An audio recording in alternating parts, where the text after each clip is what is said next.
Ayan mga kainday, nagpainit na tayo ng mantika. Ilalagay na natin ang ating luya.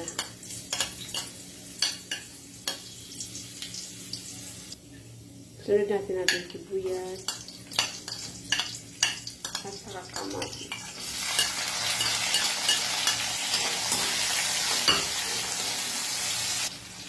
Yan, okay na yung ating ingredients yan. Ilalagay na natin ang ating halaan.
Mga kainday, ganito palang paglinis ng bulaklak ng kalabasa. Tatanggalin natin itong nasa gilid dahil matigas po ito. Din puputulan natin siya ng kanyang pangkay at ibababad natin sa tubig para malinis po siya.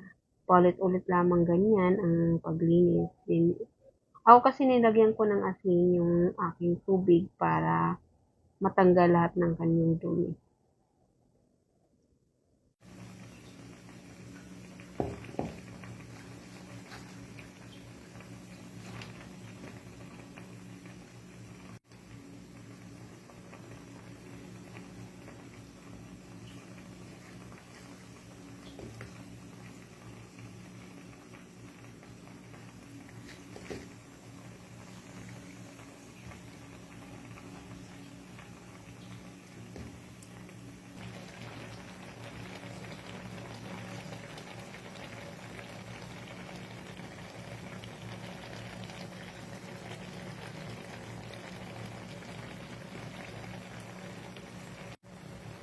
Ayan, luto ng ating halaan na mayroong bulaklak ng kalabasa. Super sarap po niya mga kainday. Thank you for watching.